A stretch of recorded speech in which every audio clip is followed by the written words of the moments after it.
Madras high court में एक याचिका आई जिसमें कहा गया था कि तमिलनाडु में पेरियार की मूर्तियों के नीचे जो बातें लिखी हुई है वो आपत्तिजनक है और लोगों की धार्मिक भावनाओं को ठेस पहुंचाती है, इसलिए उन्हें हटाया जाना चाहिए। याचिका को खारिज करते हुए हाईकोर्ट ने कहा कि येरोड वेंकट रामास्वामी पेरियार जो कहते थे उस पर विश्वास रखते थे, इसलिए उनके शब्दों को उनकी मूर्तियों के पेडेस्टल पर लिखवाना गलत नहीं है।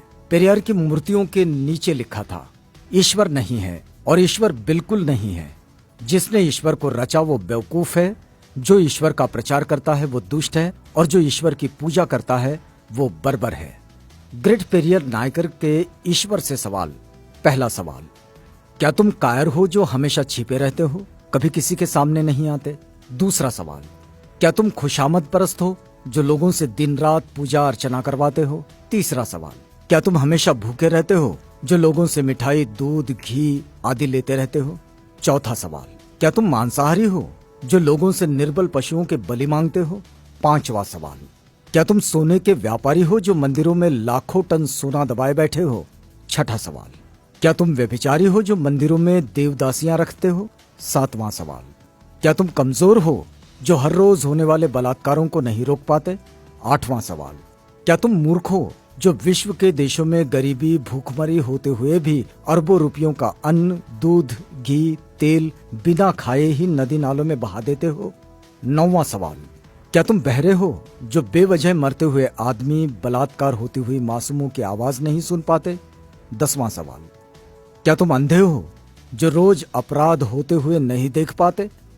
11वां सवाल, क्या तुम आतंकवादियों से मिले हुए हो जो रोज धर्म के नाम पर लाखों लोगों को मरवाते रहते हैं?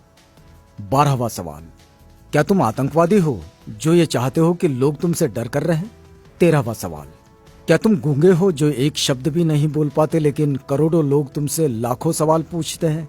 14वां सवाल, क्या तुम भ्रष्टाचारी हो जो गरीबों को कभी कुछ नहीं देते जबकि गरीब पशुवत काम करके कमाए गए पैसों का कतरा कतरा तुम्हारे ऊपर न्योछावर कर देते हैं? 15वां सवाल, क्या तुम मूर्ख हो कि हम जैसे नास्तिकों को पैदा किया जो तुम्हें खरी खोटी सुनाते रहते हैं और तुम्हारे अस्तित्व को ही नकारते हैं?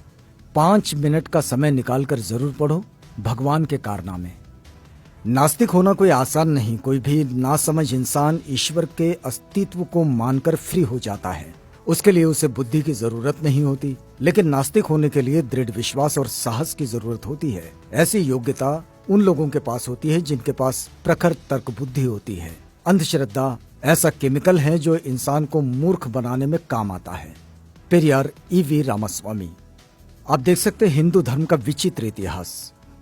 पेरियार लिखते हैं, मंदोदरी मेंढकी से पैदा हुई थी, श्रृंगी ऋषि हिरनी से पैदा हुए थे, सीता मटकी से पैदा हुई थी, गणेश अपनी मां के मैल से पैदा हुए थे, हनुमान के पिता पवन कान से पैदा हुए थे, हनुमान का पुत्र मकरध्वज था जो मछली के मुख से पैदा हुआ था, मनु सूर्य के पुत्र थे, उनको छींक आने पर एक लड़का नाक से पैदा हुआ था, राजा दशरथ की 3 रानियों के 4 पुत्र जो फलों की खीर खाने से पैदा हुए थे, सूर्य कर्ण का पिता था।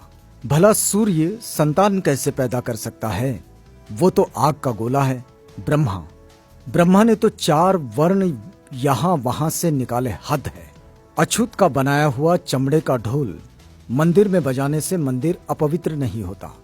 अछूत मंदिर में चला जाए तो मंदिर अपवित्र हो जाता है। उन्हें इस बात से कोई मतलब नहीं कि ढोल किस जानवर की चमड़ी से बना है।